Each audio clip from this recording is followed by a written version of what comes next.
Attention mga SSS pensioners, second tranche 1,000 pesos pension increase, ibibigay na kaya ngayong bago na ang SSS President?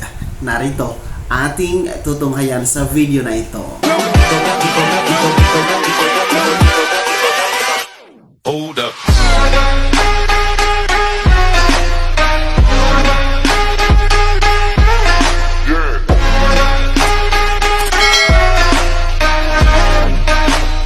Hello mga ka-vlogs! Welcome dito sa aking YouTube channel. Magandang araw po sa lahat ng mga manonood. Saan po kayong dako sa mundo?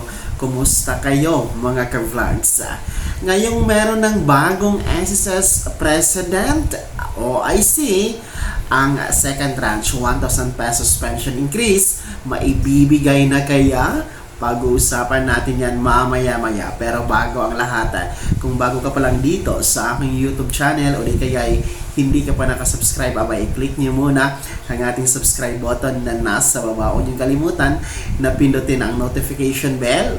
Ilagay nyo po sa all para naman updated kayo sa lahat ng ating mga videos na i-upload ko.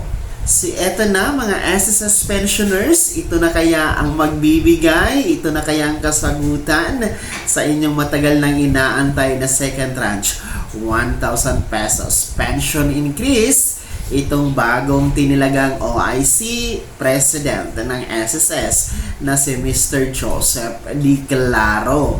Matatandaan po na noong October 6 ay tuluyan na pong bumitaw sa pwesto itong SSS President natin na si Mr. Rolando Ledesma, mga kasait, dahil nga po sa kanyang pagtanggap sa pagiging first nominee ng isang party list na lalahok ngayong 2025 national election.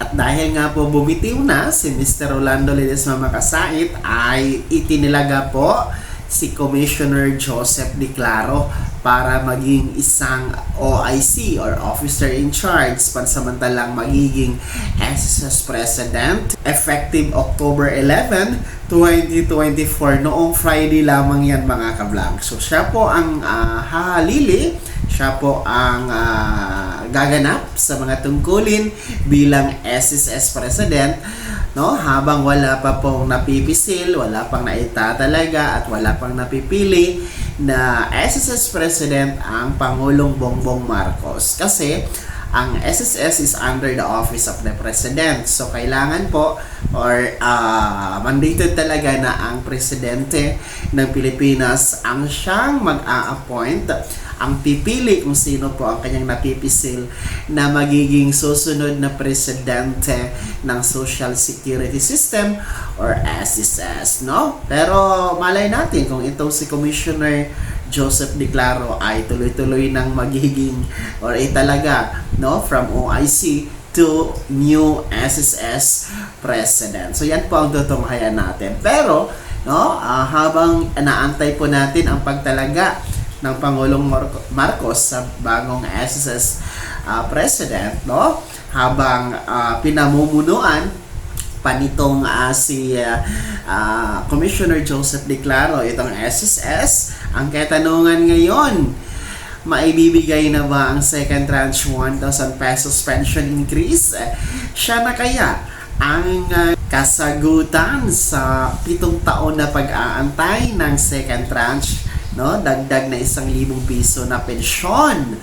No, mga nakaraang administrasyon kasi, no, nakaraang SSS President under the leadership of Mr. Rolando Ledesma, mga kasait, ay talagang mailap ang pagbibigay dito sa second tranche 1,000 pesos pension increase dahil nga po sa mga ang daming kadahilanan na di umano ay hindi kakayanin ng SSS, no?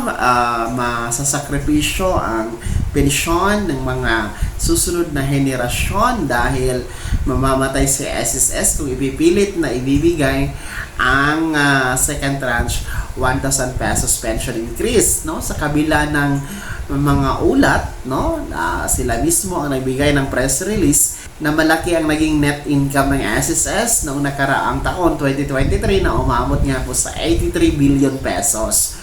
So, ngayon, no, since may bago na tayong liderato, bagong administrasyon sa SSS under Commissioner Joseph Declaro, no, ito nga po ang ating inaasahan at ito nga po ang ating panawagan na maging priority sa kaniyang panunungkulan bilang OIC ng SSS na tugunan ang second tranche 1,000 pesos pension increase, no, na 7 taon nang nakabinbin, 7 taon nang hindi na nasundan simula noong 2017, the first tranche, mga ka-vlog. So yan po ang ating panawagan, yan po ang ating dalangin na sana, no, hindi lang sana, na dapat ibigay na talaga ang second tranche 1,000 pesos pension increase, no, under the leadership of our new OIC president ng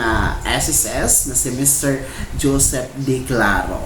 Muli po, ulit-ulitin ko talaga itong sasabihin, no? Taliwas po sa sinasabi dati ni Mr. Makasait na hindi kakayanin ng SSS. Tayo naman po, no, dito sa ating YouTube channel, ako mismo ay naniniwala na kayang-kaya itong ibigay ng SSS, kayang-kaya itong punduhan ng SSS. Well, in fact, may pondo na nga ang SSS, no? Kasi roughly 42 to 45 billion lang naman ang kailangan para maibigay ito sa ating mga pensyonado, which is malaki pa ang matitira na pondo na net income the last year, the 83 billion sa SSS kung ibibigay ito. So tayo talaga ay naniniwala na kayang-kaya itong ibigay, mga ka-vlogs, para sa ating mga pensyonado, no? Itong kakarampot na 1,000 piso, no? Malaking bagay ito para sa pandagdag ng kanilang pambili ng pagkain, ng gamot, ng vitamina, pagpapa-check up, pagpapalaboratory at iba pang gastusin ng ating mga lolo at lola na pensyonado sa SSS. Yan po ang ating aasahan at yan po ang ating antabayanan, no? Abangan natin yan sa susunod na mga buwan, kung maipasama na ba, kung masali na ba sa inyong matatanggap na pensyon by November or December ang second tranche na 1,000 piso na dagdag para sa inyong pensyon, mga SSS pensioners. Ayan, kayo mga SSS pensionado, ano po ba ang inyong panawagan sa bagong OIC President ng SSS ngayon na si Mr. Joseph Declaro? Ano po ang panawagan ninyo sa kanya? Ano ang mensahe ninyo sa kanya? At higit sa lahat, ano po ang inyong opinion regarding second tranche? Dapat na ba itong ibigay sa ilalim ng kanyang panonungkulan? I-komento nyo na sa comment section na nasa baba. Pakilakip ng inyong buong pangalan at kung taga saan kayo.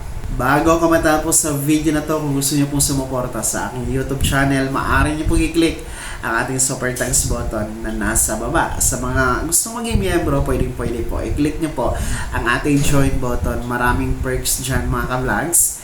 Click niyo po, ha, nasa baba lang yan. Be my member now. Sana'y naging gabay ang video na to kahit paano. Napag-uusapan natin ang mga mahahalagang bagay-bagay na may kinalaman po sa pagiging miyembro, benepisyaryo at pensyonado sa SSS. Kung hindi ka pa nakasubscribe dito sa aking YouTube channel, maaari nyo na i-click ang ating subscribe button na nasa baba. O yung kalimutan na pindutin ang notification bell, ilagay niyo po sa all para naman updated kayo sa lahat ng mga videos na i-upload ko. Maaari nyo din i-like ang video na to. At kung meron ka pang mga katanungan, maaari nyo i-komento sa comment section na nasa baba. Paki-follow na din po ang aking official Facebook page na nasa screen nyo. Muli po, ako si Daniel Timpawa na nagsasabing dito sa aking YouTube channel, Pawang Katotohanan at lahat totoo lamang.